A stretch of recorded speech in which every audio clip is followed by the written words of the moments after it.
le Pas-de-Calais est l'un des départements finalement à avoir été le plus touché par cette guerre de 14. Alors je voulais introduire justement le cas d'Arras en vous montrant une courte séquence qu'on peut peut-être lancer maintenant, d'un film que vous connaissez peut-être parce qu'il a été restauré il y a quelques années et puis il a été montré surtout à plusieurs reprises dans différentes expositions ou autres. Et c'est le passage sur Arras qui m'intéressait parce que vous avez donc un film qui a été filmé en 1919 avec une vedette de la marine de l'armée française et étaient embarqués à bord 2 opérateurs qui pendant 3 mois ont filmé en fait pratiquement tout le front, on va dire de la Belgique jusque Reims. Là, ce qu'on voit bien et dont on reparlera, c'est en arrière-plan le beffroi détruit, la petite place devant. Et là, tout de suite sur le contrebas, on voit bien la Grand Place et on a déjà une petite idée de l'état de la ville en 1919. Et c'est donc autour de ce patrimoine que l'on voit là, qui est en train d'être survolé. Donc la Grand Place à nouveau, si vous ne l'aviez pas repéré, avec normalement un petit peu sur le côté droit la cathédrale. Donc c'est de ces principaux monuments. Donc on va pouvoir arrêter ici la projection que l'on va parler dans cette communication. Moi, il s'agira donc d'évoquer cette première reconstruction et particulièrement le questionnement sur le sort réservé au patrimoine architectural dévasté de la ville.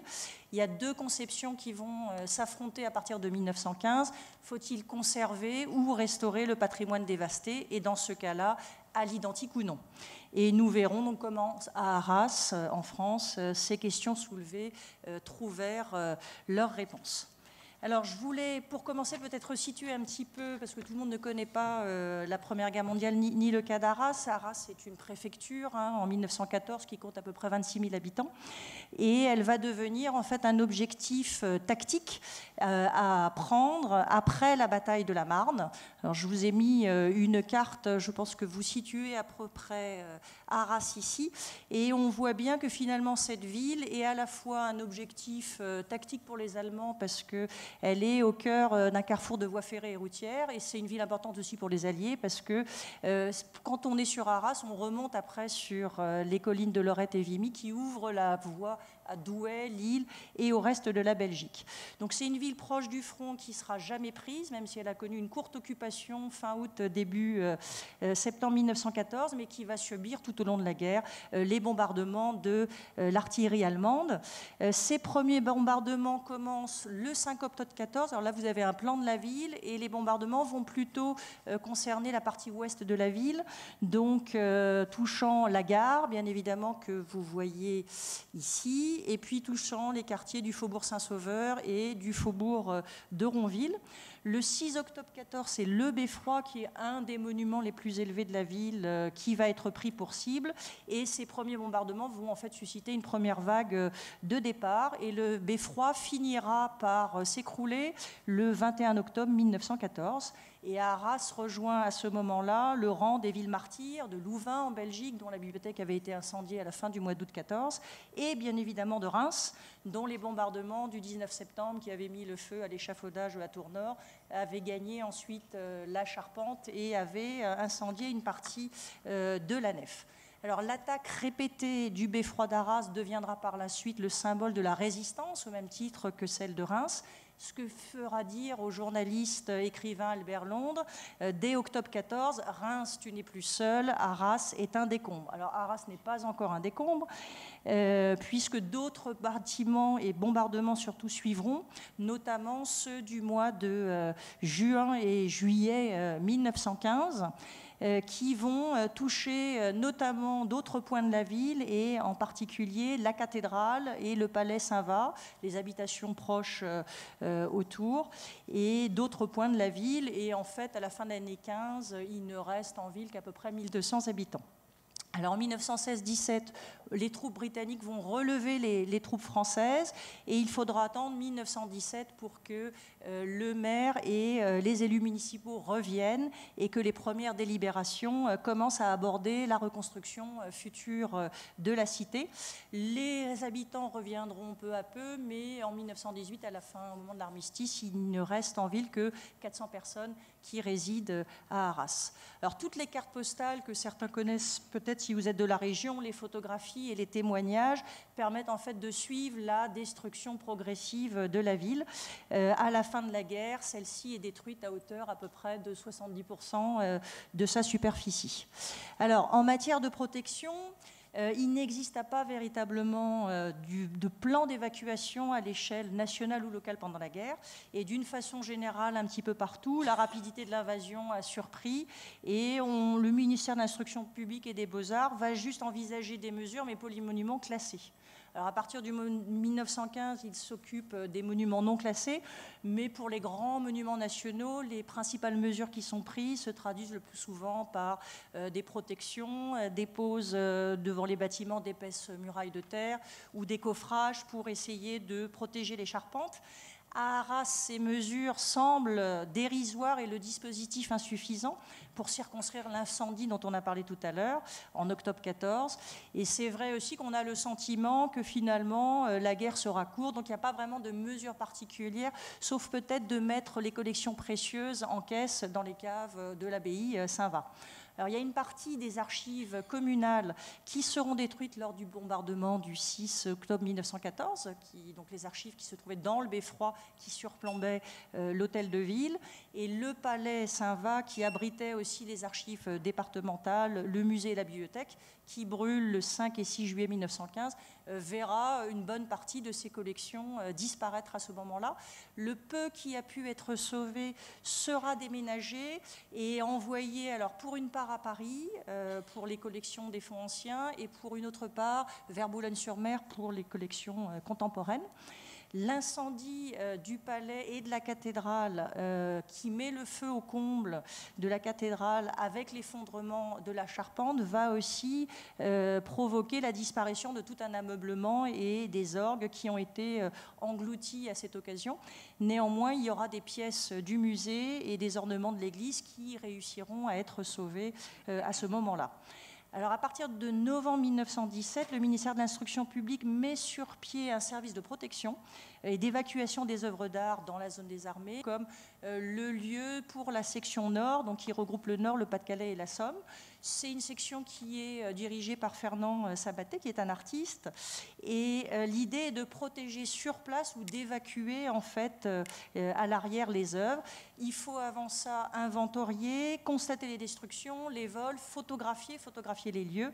Et après, il y avait une camionnette qui était chargée, effectivement, de récupérer dans sa tournée les œuvres qui étaient mises en dépôt un petit peu plus en arrière. Au niveau du patrimoine bâti, les dégâts ont été aussi importants dans le quartier proche du Beffroi. Et sur la petite place, par exemple, on va avoir la moitié des maisons du côté sud de la petite place qui seront détruites en février 16. Sur la place de la Vacquerie, les façades nord qui seront jetées à bas. D'autres édifices seront également endommagés, comme par exemple la gare, les écoles, les édifices religieux, l'église Saint-Jean-Baptiste. Autant de lieux qui formaient déjà, en fait, pour les Arageois, des repères importants dans leur vie quotidienne. Alors, dès 1915, on a une question qui se pose, on le disait en introduction, sur le maintien ou non des édifices publics en ruine pour garder la mémoire de la guerre. Faut-il garder des traces de cette guerre ou au contraire les effacer ? Garder les traces revient à se souvenir et donc à inscrire au cœur de la ville des ruines. Donc, faut-il les préserver ou non ? La question se pose. Et il y a une proposition de loi qui est faite en 1915 par un député du Nord qui s'appelle Jules-Louis Breton, qui est soumise au Parlement français, qui va dans ce sens. Et du coup, on envisage de conserver des ruines et des vestiges de guerre, et une commission va être instituée progressivement. Et toutes ces enquêtes qui ont été ouvertes début septembre 14 vont permettre justement de faire des choix et de dresser des listes. Charles-Louis Guenis, qui était l'architecte en chef des monuments historiques du Pas-de-Calais, est partisan, comme d'autres, de la conservation des ruines, d'édifices publics, et il soutient par exemple la proposition de préserver en ruine l'abbaye Saint-Va. Il y a un autre projet qui envisageait aussi pendant la guerre de conserver en fait sur la petite place toute une zone en ruine, donc tout cet effondrement du Beffroi, et de le laisser au cœur donc de la cité comme une sorte de rappel permanent de la souffrance que la ville avait subie. Alors, effacer les traces, par contre, puisque c'est une question qui se pose aussi, ça revient à supprimer toute évocation de la guerre. Et pour les partisans de l'effacement, les ruines devaient au contraire être balayées et, une fois le conflit achevé, laisser place à de nouveaux bâtiments, preuve de la renaissance, quelque part, de la ville, comme pour faire un petit peu disparaître cet affront. Alors, on trouve trace dans les colonnes de l'hebdomadaire Le Lion d'Arras, qui est un hebdomadaire qui est créé en 1915, de ces discussions. Les opinions s'expriment, de savoir s'il faut reconstruire les monuments. Pour la cathédrale, il y a quand même le souhait assez affirmé d'une reconstruction à l'identique.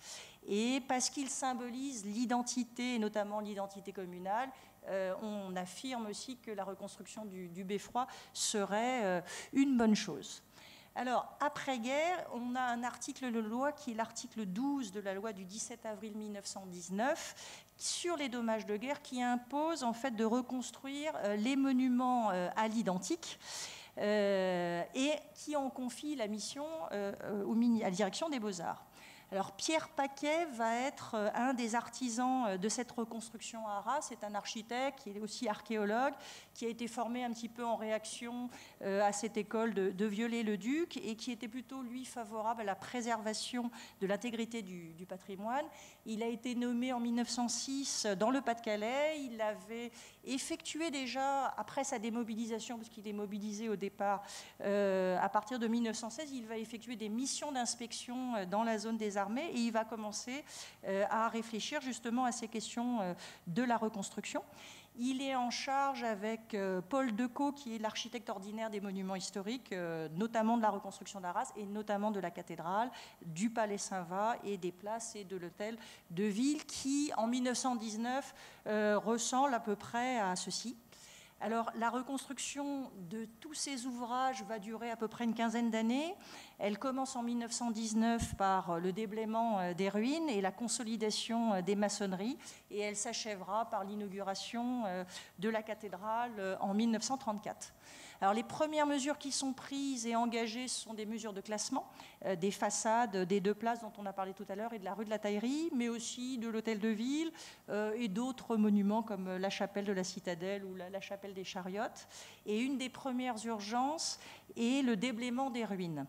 Et à partir de janvier 19, le déblaiement commence et la consolidation aussi et la protection des édifices qui menacent de s'écrouler avec une évaluation de l'état des bâtiments et du coût des travaux que cela va engager. Alors, les murs endommagés de la cathédrale et de l'abbaye vont être renforcés provisoirement par la pose d'étais et protégés par des chapes ou par des tôles ondulées. Et il y aura des travaux définitifs qui seront entrepris cette année-là sur la façade du palais côté ouest, où des trumeaux démolis ont été reconstruits et des brèches ont été rebouchées. Et sur les places, comme on le voit sur ces autres chromes, on a une cinquantaine de façades qui reçoivent également des étais empêchant leur écroulement et en attendant une restauration.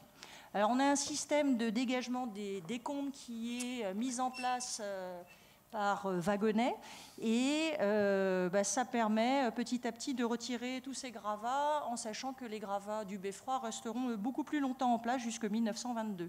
Alors on a des fiches dans les archives qui nous permettent de dresser, parce que les architectes ont été chargés de ça, l'état réel des monuments et d'indiquer les coûts des travaux. Et pour simplement la cathédrale dont je vous ai mis là l'affiche, on lit très rapidement que les voûtes de la nef, du chœur, du transept sont démolies, les murs sont fissurés avec des trous d'obus, la travée menace de tomber, en façade on a des éclats d'obus, etc. Donc on a vraiment plan par plan tout un état qui est dressé. Donc on est à peine après un an en 1920 et finalement quand on regarde les rapports on rend compte qu'il y a globalement l'abbaye et la cathédrale qui ont été déblayées, mais c'est surtout à partir de 1921 que les choses vont commencer sérieusement. La commission des monuments historiques, elle a tranché en fait très rapidement le débat de savoir s'il fallait reconstruire ou pas. Et donc, cette idée qu'on avait eue pendant la guerre de maintenir les ruines est abandonnée. Et les crédits qui sont mis à disposition de la direction des Beaux-Arts pour assurer la restauration des édifices, n'autorisant que la réalisation de tranches annuelles, les travaux vont être excessivement long. Si on ajoute à ça le problème de trouver le personnel qu'il faut, les tailleurs de pierre pour avoir les matériaux nécessaires, ça explique en partie effectivement pourquoi ça a duré si longtemps. Les places ont été rétablies très rapidement. Leur reconstruction était une priorité et les 2/3, on va dire, des 155 façades qui étaient endommagées vont l'être. Alors on avait besoin on n'avait pas vraiment de relevé précis des façades et donc Pierre Paquet a fait tout simplement réaliser une collecte de documents anciens, de photographies pour essayer de s'y retrouver. Et on peut dire qu'en 1925, la restauration des places est pratiquement terminée et qu'à partir de là, il reste encore quelques maisons sur la Grand Place et la Petite Place, mais que dans l'ensemble, ça a été fait. La priorité avait été donnée de toute manière au relogement des populations et le coût raisonnable des devis a fait que ça a pu se faire rapidement pour les places. Il en est autrement de la cathédrale et du palais, où en 1926, on n'a que le chœur et les ailes de la cour d'honneur qui sont véritablement bien faites. Et finalement, on se rend compte que même si on a voulu une reconstruction à l'identique, le plus souvent, les modifications qui ont été apportées par rapport à l'état antérieur du projet ne correspondent pas forcément à de l'identique. Alors sur les places, par exemple, on a été amené à démolir des façades et à reconstruire pour aligner tout ça. On avait quelques maisons qui n'avaient pas de pignons, donc on a rajouté des pignons. Et puis pour faciliter l'accès en automobile aux places, on avait même à un moment donné envisagé d'éliminer les maisons qui ouvraient sur les places. Et puis finalement, on a reculé, on le voit bien sur ces autochromes, les murs en retour de rez-de-chaussée des immeubles et on a fait ces espèces de rangs d'arcades de manière à créer un passage pour le piéton. Pour le remploi des éléments sculptés, c'est pareil, on a retrouvé des décombres, mais finalement on les a très peu réutilisés. Et dans l'ensemble, si l'aspect extérieur des édifices a été conservé, on a utilisé majoritairement en fait, le béton pour la reconstruction, alors de façon invisible, et on a surtout dans la plupart des monuments cherché bien souvent à repenser complètement l'usage des pièces et les affectations administratives, et c'est ça surtout qui a primé. Donc on a revu complètement l'intérieur. Et concernant le beffroi ou concernant les cathédrales, le béton a été un petit peu la nouveauté technique pour ces chantiers d'Arras. L'emploi du ciment armé dans les monuments historiques, ça a été employé à la fin de la guerre de 14 à une échelle jusqu'à présent jamais connue.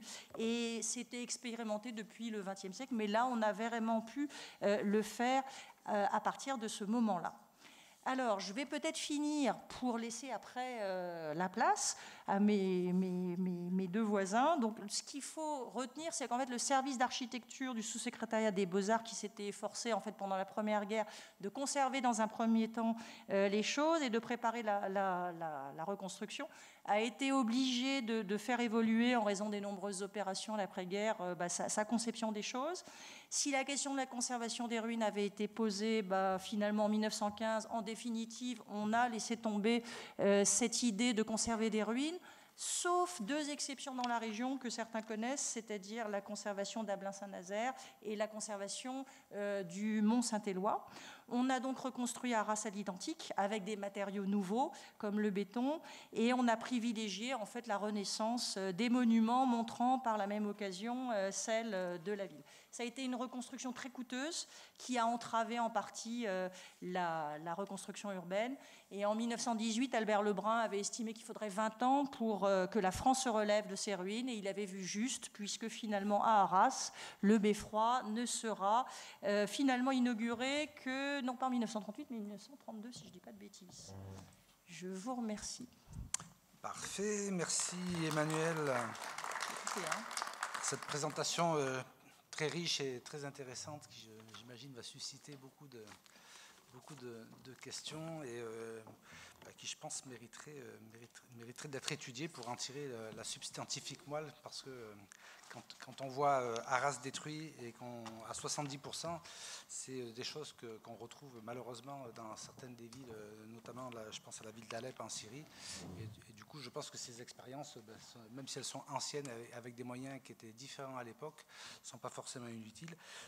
Je voudrais juste mettre en avant un point que moi je trouve assez intéressant, c'est que enfin, même si l'argent on en a besoin, c'est pas toujours ça la question. Il y a notamment la question de personnel, de qualification, qui a été citée par Emmanuel et qui me semble extrêmement importante, et qui est, parfois il faut ramener à certaines idées. Des fois aujourd'hui aussi on a des problèmes de trouver des ressources anciennes, ça arrive dans certains cas, donc c'est pas toujours si simple, qui amène à prendre certaines décisions, en l'occurrence ici du béton. Il est vrai qu'à c'était l'époque où le béton commençait à se développer. C'est pas étonnant non plus que des entreprises ont pu se positionner sur des marchés comme ça.